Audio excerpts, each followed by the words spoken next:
Hi guys, welcome to our channel Mahir Shaikh. నేను మీ సుమియా. ముందుగా మన ఛానల్ని సబ్స్క్రైబ్ చేసుకోండి, పక్కనే బెల్ ఐకాన్ కూడా ఉన్నది, దాన్ని యాక్టివేట్ చేసి పెట్టుకోండి. ఈరోజు మనం చేయబోయే వీడియో వచ్చేసరికి అన్బాక్సింగ్ వీడియో అనమాట. మాకేందో కొంచెం క్రేవింగ్స్ వచ్చి సంక్రాంతి దగ్గరకు వచ్చేసరికి ఏం తినాలా అని చెప్పి ఆన్లైన్లో చూస్తూ ఉంటే ఇట్లాగా ఫుడ్ ఆన్ ఫామ్ వాళ్ళది వెబ్సైట్ అయితే కనిపించింది అనమాట. ఆయన వీడియోస్ అన్నీ అప్పుడప్పుడు చూస్తూ ఉంటాము. అట్లానే కొంచెం అరిసెలు చూసేసరికి అరిసెలు కూడా తినాలి అనిపించింది. వాళ్ళు డిఫరెంట్ టైప్ ఆఫ్ అరిసెలు చేస్తున్నారు. చూద్దాము ఒకసారి బుక్ చేసి అనుకున్నాము. మా షిజపాప చూడండి ఎంత ఆత్రంగా చూస్తుందో వాకర్లో కూర్చొని. ఇవి వచ్చేసరికి కొబ్బరి బూరెలు అనమాట. అవి ఒక పావు కేజీ అట్లా బుక్ చేసామన్నమాట. అరిసెలు వచ్చేసరికి ఒక అర కేజీ వరకు బుక్ చేసాము. మొత్తము బిల్లు వచ్చేసరికి ఒక 600 నుంచి 700 వరకు అయిందనమాట. సరిగా గుర్తులేదు. సో ఈ బొమ్మ చూస్తే మీరు గుర్తుపట్టే ఉంటారు, ఫుడ్ ఆన్ ఫామ్ వాళ్ళది. ఆయన బాగా పికిల్స్ అవి కూడా పెడుతున్నారు. మాకు ఇట్లా వెబ్సైట్ ఉంది, దాంట్లో బుక్ చేసుకోండి అని కూడా చెప్పారు. ఆ వీడియోలో చూసి టెమిట్ అయిపోయి ఏదో బుక్ చేసుకున్నాము.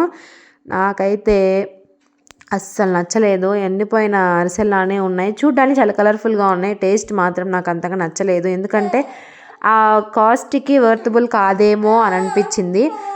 మా మాహిర్ అయితే నేను అన్బాక్సింగ్ చేస్తాను అది ఇది అని చెప్పేసి వచ్చి కట్ చేసి తీస్తున్నాడు అనమాట. నోట్లో పెట్టుకుంటే పళ్ళు ఊడొస్తాయేమో అనిపించింది, అంత గట్టిగా ఉన్నాయి అసలు. మా కన్నా ఏమన్నా పార్సిల్స్ ఓపెన్ చేయాలంటే మా పిల్లలకే ఆత్రం ఎక్కువ ఉంటుంది. చూడండి, ఇద్దరు కూర్చొని మేమంటే మేమని చెప్పి ఎగబడుతున్నారు. చూద్దాము అరిసెలు ఎలా ఉన్నాయో చూపిస్తాను. చూడ్డానికి కలర్ఫుల్గా ఉన్నాయి. జస్ట్ పావు కేజీకి వచ్చేసరికి 7 ఏమో 7 వచ్చాయి. చూడండి, కట్ చేస్తుంటే కట్టవట్లా లాగుతుంటే అప్పుడు వస్తుంది. అది కొంచెం గట్టిగా ఉన్నాయి. మరి ఏమైందో, మాకే ఇట్లా వచ్చిందో, కానీ వాళ్ళంతా అలానే చేస్తున్నారో మాకు తెలియదు. మేమైతే ఇలా బుక్ చేసుకున్నాము. యావరేజ్గా ఉన్నాయని చెప్తున్నారు మా వారు. చూడండి, కాలిపోయింది కూడా ఒకటి వచ్చేసరికి. దాంట్లో 2 ప్యాకెట్లు అంటే పావు కేజీవి 2 ప్యాకెట్లు చేసుకున్నాము.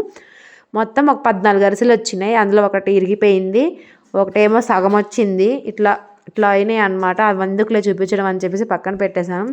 అరిసెల కన్నా కూడా కొబ్బరి బూరెలు మాత్రం బాగున్నాయి. ఏ మాటకు ఆ మాట చెప్పుకోవాలి. రివ్యూ మాత్రం కరెక్ట్గా ఇస్తున్నాను. కొబ్బరి బూరెలు మాత్రం చాలా సాఫ్టీగా మెత్తగా ఉన్నాయి. అరిసెల టేస్ట్ ఇవి వచ్చినాయి అనమాట. కొబ్బరి బూరెలు ఇవి కూడా 7 వచ్చాయి. 300కి 7 అరిసెలు అంటే మరి ఘోరం కదా. నాకైతే అంత ఎక్కువ కాస్ట్ పెట్టేశామో ఏమో అనిపించింది. మొన్న రీసెంట్గా మనం అరిసెల వీడియో పోస్ట్ చేసాము. ఆ అరిసెల వీడియోకి కరెక్ట్గా కేజీ అరిసెలకి మాకు ఖర్చు అయింది మొత్తం కలిపి 350 రూపాయలు మాత్రమే. ఆయిల్, కూలీ మొత్తం వేసుకున్నా కానీ ఇది వచ్చేసరికి అంత ఏం లేదబ్బా. మీకు కావాలి అనుకుంటే బుక్ చేసుకోండి, తప్పలేదు. కానీ నేను రివ్యూ ఇద్దామని చెప్పేసి చెప్తున్నాను అంతే. ఇవి వచ్చరికి కొబ్బరి బూరెలు, ఇవి వచ్చరికి అరిసెలు అనమాట. కొంచెం కాస్ట్ ఎక్కువ. తినాలి రాదు చేసుకోవడం అనుకునే వాళ్ళకి పర్లేదు, బుక్ చేసుకోవచ్చు. సో చూసేశారు కదా ఈ వీడియో. మీకు కనుక నచ్చినట్టయితే లైక్ చేయండి, షేర్ చేయండి, సబ్స్క్రైబ్ చేయండి. మరిన్ని ఇంట్రెస్టింగ్ వీడియోస్ కోసం మన ఛానల్ని సబ్స్క్రైబ్ చేసుకోండి. Thank you so much for watching guys. Don't forget to subscribe.